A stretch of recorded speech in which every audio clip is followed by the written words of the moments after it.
नमस्कार दोस्तों, आपका स्वागत है अपनी YouTube चैनल PFP में। आज हम जुबिलेंट फूड्स के बारे में चर्चा करने वाले हैं। रिजल्ट के बाद स्टॉक में हमें भारी गिरावट देखने को मिली है, तो ऐसे सिचुएशन में एज ए रिटेलर हमें क्या करना चाहिए, इसके बारे में आज हम चर्चा करने वाले हैं। सबसे पहले कंपनी के रिजल्ट्स पर एक बार नजर डाल देते हैं। सेल्स 16% ऊपर है, प्रॉफिट 9% ऊपर है और एबिटा 8.5% ऊपर है। सेल्स ऊपर गया, प्रॉफिट भी ऊपर गया, लेकिन आप देख सकते हैं सेल्स 16% ऊपर है जबकि नेट प्रॉफिट सिर्फ 9% ऊपर जाता हुआ नजर आया है। मतलब मार्जिन में यहां पर गिरावट देखने को मिली है। ओवरऑल बहुत ही ज्यादा खराब रिजल्ट्स आए हैं ऐसा नहीं है, लेकिन क्लियरली मार्केट को ये रिजल्ट्स अच्छे नहीं लगे हैं। स्टॉक में हमें गिरावट देखने को मिली है। कंपनी के फाइनेंशियल ट्रेंड के बारे में बात करें, फाइनेंशियल ट्रेंड में बहुत ज्यादा हाई ग्रोथ नजर नहीं आती है। उसमें भी 1-2 साल का कोविड आ गया, इसीलिए भी जुबिलेंट फूड जैसे बिजनेस को थोड़ा सा ज्यादा प्रॉब्लम देखने को मिला। लेकिन कंपनी ने बहुत अच्छा बाउंस बैक किया है। 2022 में आपको ऑल टाइम हाई रेवेन्यू और प्रॉफिट दिखाई पड़ता है, ये बहुत ही अच्छी बात हो जाती है। रिटर्न रेशियोज के बारे में बात करें तो ROE 21% है, ROC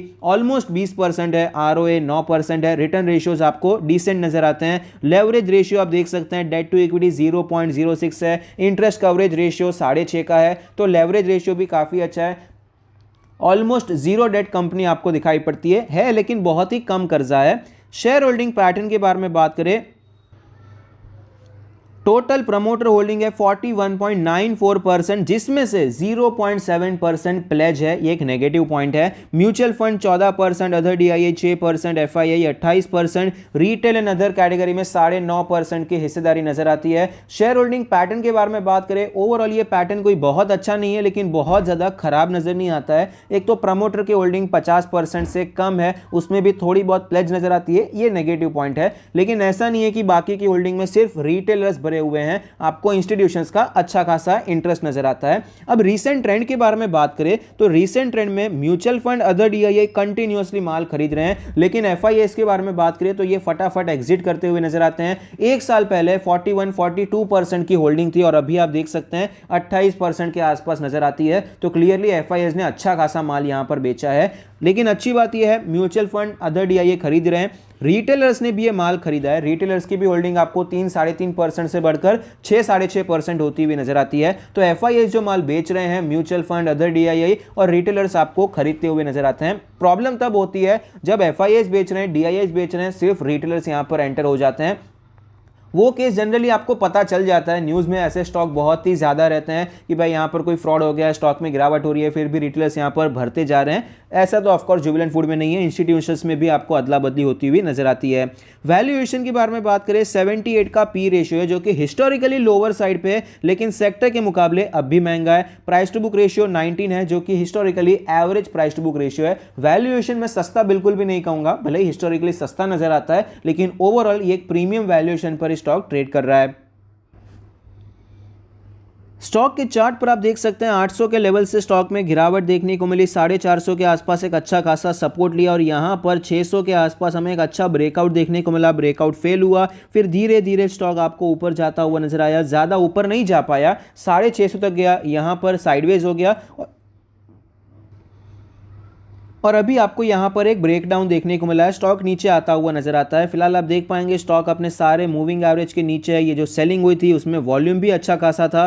डेली RSI 36 का लेवल है, मोमेंटम तो वीक है, उसमें कोई डाउट नहीं है। डेली चार्ट पे इंपॉर्टेंट लेवल्स के बारे में बात करें, सपोर्ट हमें नजदीकी नजर आता है, 550 का लेवल है और रेजिस्टेंस अप्रॉक्सीमेटली 600 के आसपास, 610 के आसपास लगेगा, क्योंकि शार्प गिरावट यहीं से हुई है। वीकली चार्ट पे चलते हैं। वीकली चार्ट पे अगर हम सपोर्ट देखने जाएंगे तो अभी 550 का लेवल एक इंपॉर्टेंट सपोर्ट नजर आता है, 540 से 550 का जोन, और रेजिस्टेंस भी ऑलमोस्ट वही है, 600 के करीब है, 600 से 620 का जोन हमें नजर आता है।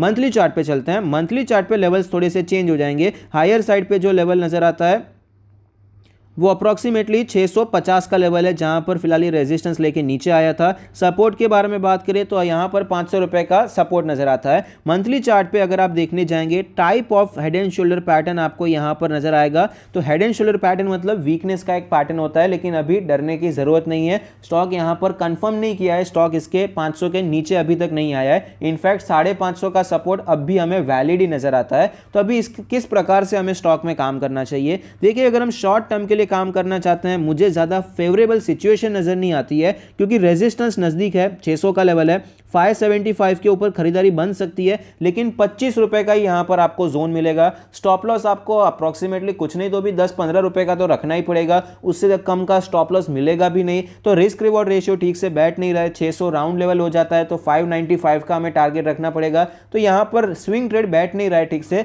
अवॉइड करेंगे तो ज़्यादा बेहतर रहेगा।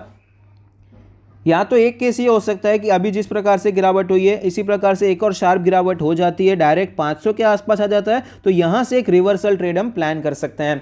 पोजिशनल ट्रेड के बारे में बात करें तो अभी तो ये स्टॉक पोजिशनल ट्रेड के रडार में नहीं रहेगा क्योंकि स्टॉक में जिस प्रकार का ये पैटर्न बन रहा है, भले ही कंफर्म नहीं हुआ है लेकिन अभी एक ऑलरेडी शार्प गिरावट हो चुकी है, तो जब तक ये 600 के ऊपर नहीं जाता है तब तक पोजिशनल बेसिस के लिए हम यहाँ पर बुलिश होने के बारे में नहीं सोच सकते हैं। फेवरेबल सिचुएशन क्या रहेगी, यहाँ पर थोड़ा टाइम करेक्शन के बाद, टाइम पास करने के बाद ये 600 के ऊपर जाएगा, 600 से करके 650 के आसपास ये ट्रेड करने की कोशिश करेगा, सस्टेन करने की कोशिश करेगा और एट लास्ट यहाँ पर ब्रेकआउट देगा, तभी हम यहाँ पर पोजिशनल ट्रेड के लिए एंटर हो सकते हैं। तब तक के लिए हमें अवॉइड करना पड़ेगा। या फिर स्टॉक में गिरावट आ जाए 500 के आसपास, वीकली चार्ट पे थोड़ा सा अच्छा खासा कंफर्मेशन आ जाए तो हम सोच सकते हैं।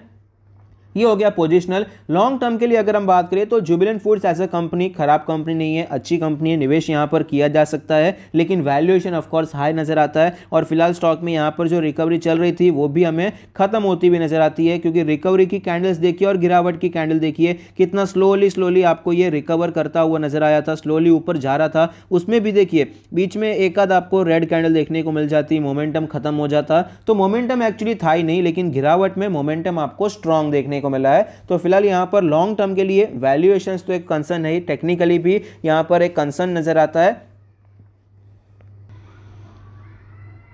तो अभी के लिए हमारा प्लान ये रहेगा कि अगर ये स्टॉक पोजिशनल बेसिस पे हमने जो डिस्कस किया कि भाई 600-650 के बीच में जाके ब्रेकआउट करता है तो हम यहाँ पर खरीदारी करने के बारे में सोच सकते हैं, या फिर अगर ये स्टॉक नीचे आ जाता है तो नीचे के लेवल्स पे अगर वैल्यूएशन भी वहाँ पर साथ ही साथ कम हो जाते हैं, जो कि ऑब्वियसली होते भी हैं, लेकिन अगर नेक्स्ट क्वार्टर रिजल्ट भी साथ में आते हैं और आपको प्रॉफिट भी गिरता हुआ नजर आता है तो वैल्यूएशन कम नहीं होगा। प्राइस भी गिरा है लेकिन प्रॉफिट भी गिर गया तो वैल्यूएशन कम नहीं होगा। तो इस हिसाब से देखा जाएगा कि भाई रिजल्ट्स कैसे आते हैं, उस हिसाब से वैल्यूएशन कम होने पर हम नीचे के लेवल्स पे भी खरीदारी अटेम्प्ट कर सकते हैं लॉन्ग टर्म के लिए। अभी अगर आपने ऑलरेडी यहां पर निवेश किया हुआ है तो क्या डरना चाहिए स्टॉक में कि भाई स्टॉक इतना ज़्यादा नीचे आ रहा है, मार्केट ऑल टाइम हाई पर है, जुबिलेंट फूड में वो रिकवरी आपको देखने को नहीं मिली है, तो अभी तक आपको डरने की जरूरत नहीं है, ऐसा मेरा मानना है। जब तक ये 550 पर होल्ड कर रहा है, ये रेंज आप देख लीजिए 450 से 650 की ये रेंज है, ये वाइड रेंज है जिसमें फिलहाल ये स्टॉक आपको पिछले कुछ महीनों से ट्रेड करता हुआ नजर आता है, और वो बीच की लाइन है 550 की लाइन, 550 से 650 के बीच में है। ओवरऑल इतना डरने की जरूरत अब भी नहीं है, लेकिन अगर ये 450 से 550 के रेंज में आ जाता है मतलब ये लोअर रेंज में आ चुका है। ये हो गया हायर रेंज, ये हो गया लोअर रेंज, 50% बीच की ये लाइन है। हायर साइड पे तब तक ठीक है, लोअर साइड पे तो यहां पर आपको सेल ऑन राइज की अपॉर्चुनिटी ढूंढनी चाहिए और यहाँ पर एक स्टॉप लॉस लेकर रखना चाहिए। अगर ये 500 450 का लेवल तोड़ देता है, धीरे धीरे आप यहाँ पर माल काटने के बारे में सोच सकते हैं। अगर आपके पास हैवी क्वांटिटी है तो इस प्रकार से आप एग्जिट की भी स्ट्रैटेजी रख सकते हैं। आई होप आपको वीडियो पसंद आता है, कुछ सीखने को मिलता है। Thank you, stay happy, happy investing.